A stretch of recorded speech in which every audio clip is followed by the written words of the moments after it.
This year is a big year for judicial elections. Voters are set to decide 31% of district court judges in 2026. So today on CityCast Las Vegas, I talk with Alex Falcone, founding director of Our Nevada Judges, and David Figler, practicing attorney and former municipal court judge, about this year's judicial races. It's Wednesday, February 11th. I'm Sonia Cho Swanson, and here's what Las Vegas is talking about.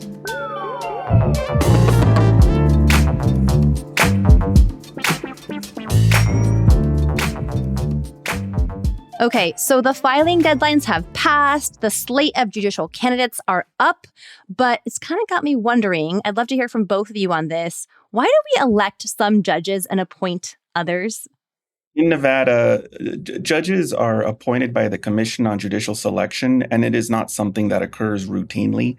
It only occurs when there's a vacancy in the middle of a term, a judicial term, or when there's a term that's created by statute.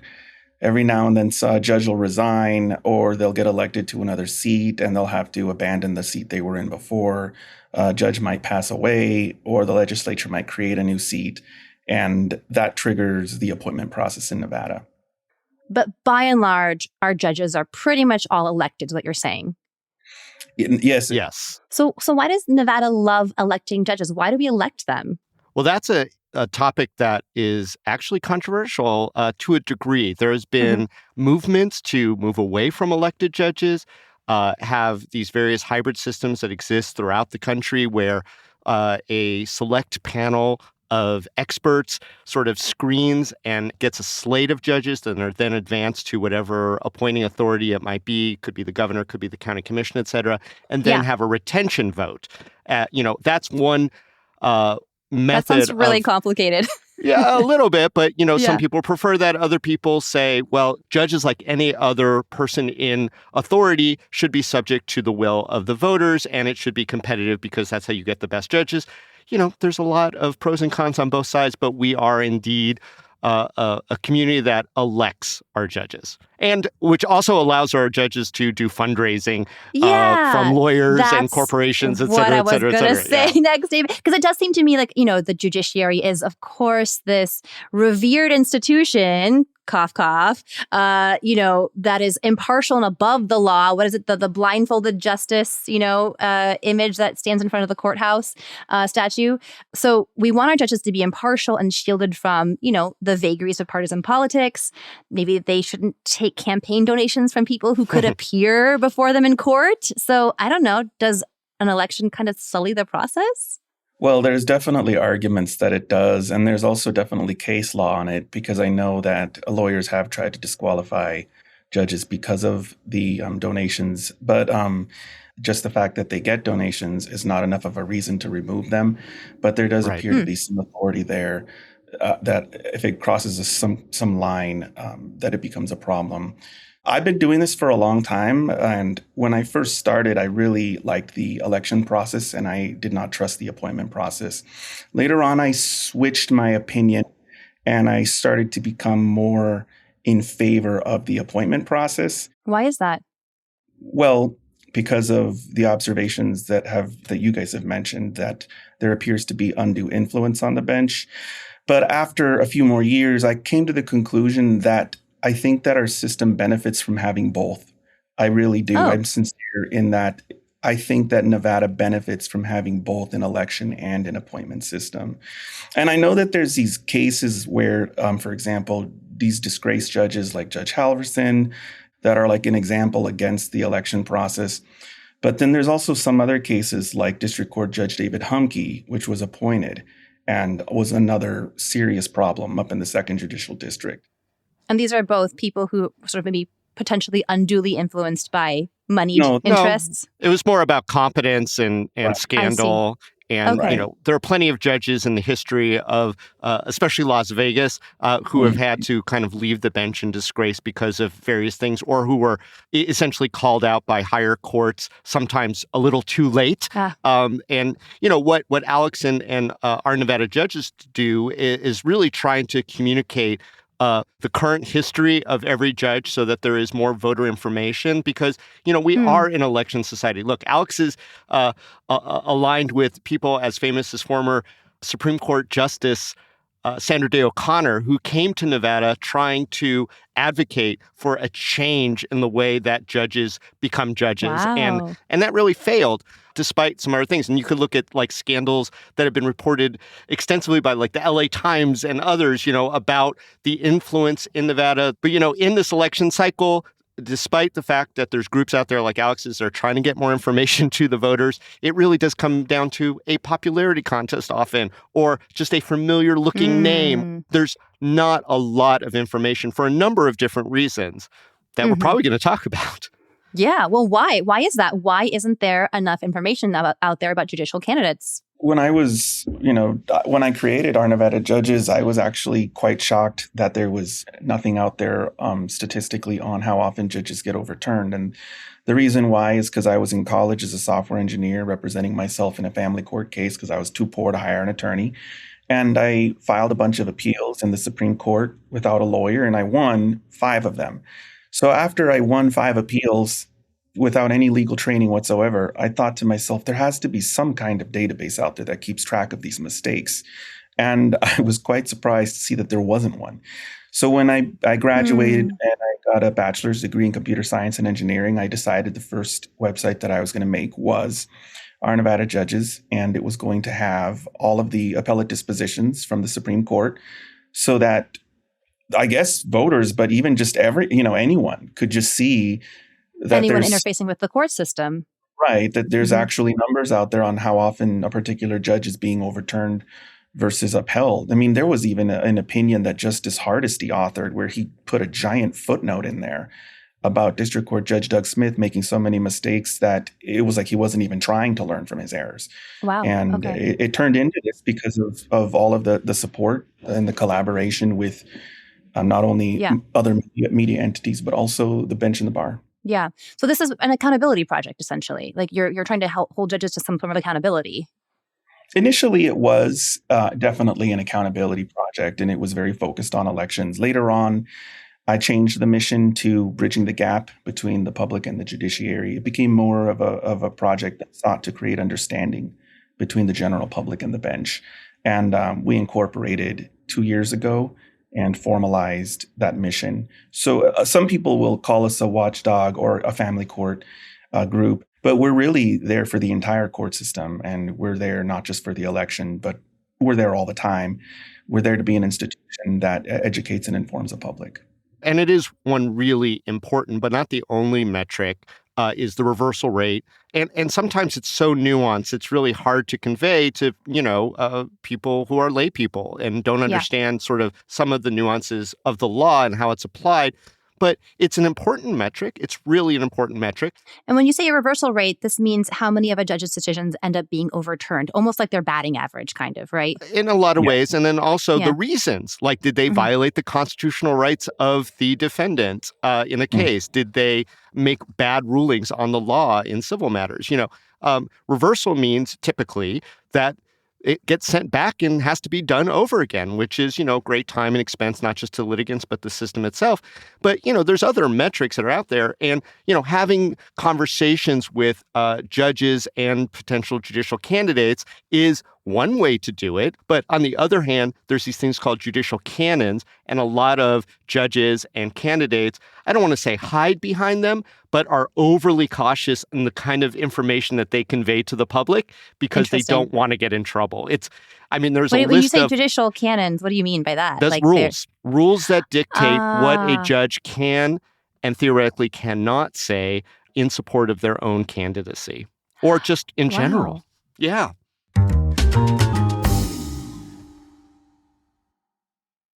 You mentioned the reversal rates. What else should voters be looking for as they attempt to learn about the candidates, and where can they find this information? So when I created the website, I thought the voters would care about the statistics, but the general public is more interested in watching the videos of the judges. You mean interviews? You sit down and have them give interviews. Oh, yeah. We've had the Chief Justice of the Supreme Court come to our studio. Wow. Judges host some of our discussions. These are voluntary appearances that they're making. And it is not something that was common, I would even say 2 or 3 years ago. It's very Correct. Wow. recently they began to embrace the concept of coming and voluntarily discussing. And then, of course, there is courtroom camera coverage, which is the most Okay. popular thing. The viewers are far more interested in our courtroom camera coverage. And you could watch them on the bench doing their job, and you can listen to them on a Perspectives podcast discussion. I think other sources, just in answer to your question, there are groups like the Nevada Independent puts out a voter Yes. guide True. that True. tries to do questionnaires and thoughtful questionnaires. I've participated in those kind of panels in the past. There's also endorsements, which are a real double-edged sword, because a lot of people will acquiesce to a group that they have some sort of commonality with, whether it's the union or a particular union or a business organization or the Chamber of Commerce even perhaps. But, how that selection process happens on who they endorse and why they endorse them remains very opaque. And so, while a lot of endorsement sheets go out, I don't think that they are particularly high information endorsement sheets. In other words, some are much better than others, I would say, than most, in saying Sure. why they're endorsing a particular individual or what is it about that person. And I also like these conversations that Alex is referring to because while they might not be able to answer very specific questions about how they would rule on cases, et cetera, you do get a sense of their judicial philosophy, which I think is probably, Okay. if true and borne out by how they actually act and behave, is a very important factor to consider when deciding who to vote for. That's Right. interesting. But the fact that judicial candidates or judges are now coming on camera, it almost feels a little bit like politicking. And I guess I just have this, maybe it's old fashioned, but I have this, sense of a judge as someone who's like a little bit above that. So I don't know. I feel some discomfort with that still. One of the main canons is that judges are not unlike any other political official that are subject to scrutiny and that they need to understand that the public has a right to know as much as they can about who we're Okay. putting in charge. Because, Fair. look, Fair. those cases impact all of us, whether you're in court or as a litigant, which many of us find ourselves in some capacity, or impacted by the decisions. You guys reported real recently in CityCast about this ban on ornamental grass and how a judge said you can't have that ban and then reversed it, Yeah. et cetera. So, these judicial impacts, whoever the judge is, can affect how every single person in the community is able to live their lives. So who we put in those spots is obviously really important. Right. And bear scrutiny, right? So let's talk about this year's slate of candidates. I went over to the Nevada Independent. I looked at their election, their tracker. They have a candidate filing tracker. And it looks like, first of all, tons of races going on this year. Yeah, about a third are up. Yeah. Wild. So many judge races. And then secondly, it seems like there's a ton of uncontested races too. So is that normal? When it comes to incumbents, it is very normal to see a lot of seats uncontested. If I was to run the numbers, I wouldn't be surprised if it was more than half. And what is rare is to see seats that do not have an incumbent uncontested. That is rare. And I know one of them is Emily McFarling for Family Court, which I believe that's the first time that's ever happened.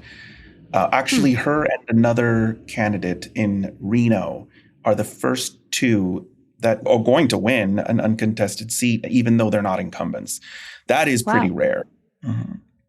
And there's one in the district court, too. Former prosecutor, I think essentially lifelong prosecutor, DA, Colleen Brown, put in for a spot, which was going to be very watched. It was a judge who was embattled in a lot of ways, who had been sanctioned by the Judicial Discipline Commission, named Erica Ballou.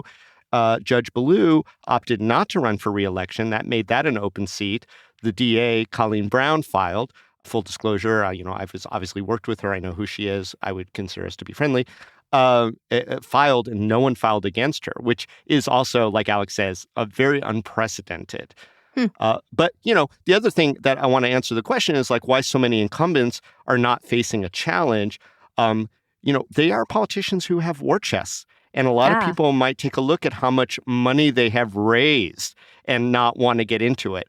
or just feel that the power of incumbency, especially with low information races like judicial races, Right. is going to be really hard to penetrate. But, what I would say is that, the contested races, especially against incumbents, are always very interesting. Can we talk about some of those contested races? Which are the ones that are going to be maybe a little hot and spicy this fall? Alex, any insights on that?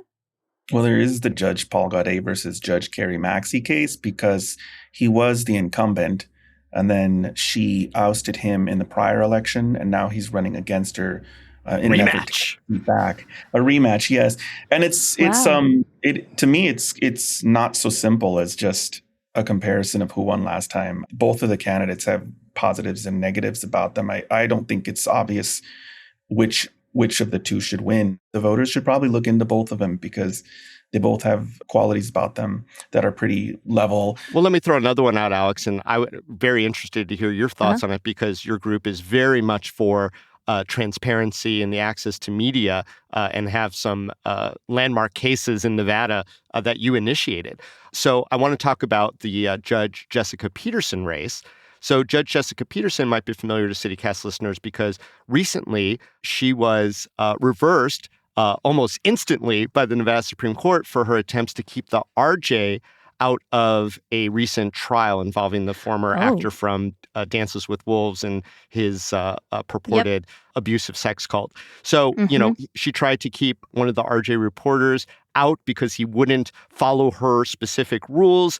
The RJ, with my former law associate, Maggie McCletchy, took it up on what we call a writ, which is an emergency petition. And the Nevada Supreme Court very clearly, swiftly said, no, you can't do that. So Jessica Peterson, who's been kind of in the public eye for that type of conduct, drew an opponent, a prosecutor named Austin Beaumont. So that'll be an interesting race to watch. Our corporation filed a motion to get an amicus brief in there, too. And we did ask the Supreme Court to issue the writ. We did believe that Judge Peterson abused her discretion in doing that. But our position is that what Judge Jessica Peterson did is actually a very common thing. And so we wanted to make sure that the Supreme Court understood that this is not an issue with just Judge Jessica Peterson. We have this problem with judges not understanding that there are three very distinct standards when it comes to closing the courtroom, barring cameras from the courtroom, and imposing gag orders. And I have seen this in many of our cases. When there is a victim of some kind of sexual crime, the judge wants to protect the victim, just like Judge Jessica Peterson did, but they don't understand that they have to actually look through the First Amendment precedent and not just make a knee-jerk reaction. What they think they're doing in many of these cases is protecting a victim, but barring our access to information doesn't necessarily stop us from publishing. And so there's a lot of situations where the judges are not actually protecting anyone. What they're doing is they're causing the news coverage to be less accurate. And sometimes there's justifications for less accurate coverage, and sometimes there's not. And the most alarming thing that a judge can do is impose a gag order. And I don't think that she realized she was doing that because I don't think most of the judges, especially in family court, realize they're doing that. This makes me think that we need judge school. Like when attorneys become judges, they don't we do have judge school. It's it's required. It is required. Okay. Yeah, the Judicial College, which is up in Reno, and judges come from all over the country to take classes. But in Nevada, it is actually required for any sitting judge to take these classes. That's really good to hear. I don't know that the grading or graduation rate is something that is particularly scrutinized, but by the same token, they do have to get obviously some training to become a judge. Okay. Well, if you have access to their grades from judge school, Alex, maybe that can go up on our Nevada Judges website. Any last thoughts? Anything you think that voters should know about these judicial elections coming up or the elections broadly before we wrap?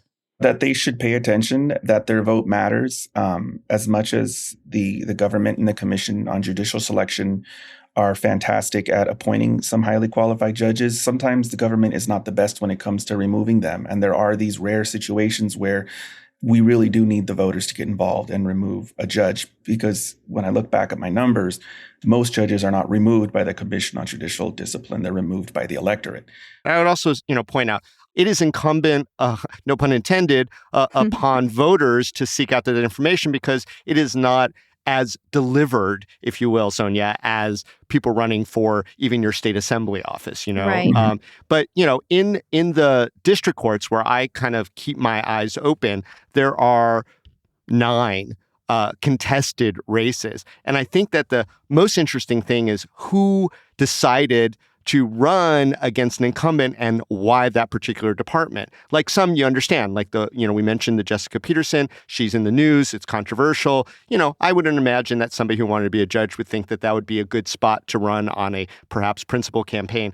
But, there's also, popular judges like Judge Jennifer Schwartz, also full disclosure is a friend who at the very last second, a DA, a Clark County prosecutor, decided to jump in the race, and he stated publicly, well, I just don't think that they should go uncontested. Like, didn't necessarily say this is a bad judge, just said, I picked this race. Like, I think that deserves more scrutiny. There's a former counsel for the Metropolitan Police Department who's running against, again, a judge who is, in a lot of ways, very well respected, Judge Jasmine Lilly Spells, who in her career has had some very interesting moments that have been sort of life-defining, and she was a public defender for a very long time. There's a judge who got a very low rating by the RJ lawyers poll, because that's another sort of metric, how the lawyers view the judges, and that's produced by the RJ.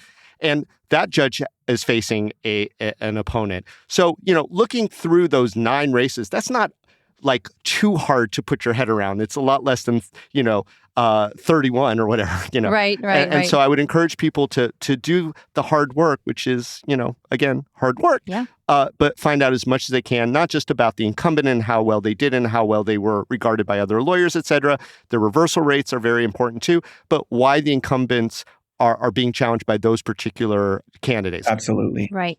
Well, we will be sure to link to our Nevada judges. And as these, voter guides come out over the course of the next few months, we'll be linking to those as well. So check out the show notes. And thank you both so much, Alex, David, for joining us for this conversation.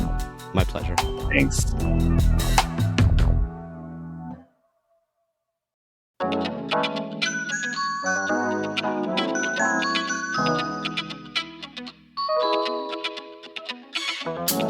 And that's all for today here on CityCast Las Vegas. If you enjoyed the show, hey, go tell a friend, rate the show, leave us a review, and subscribe to our morning newsletter. Don't forget, you can support this show and get some great perks by becoming a CityCast Las Vegas neighbor at membership.citycast.fm. We'll be back tomorrow morning with more news from around the city.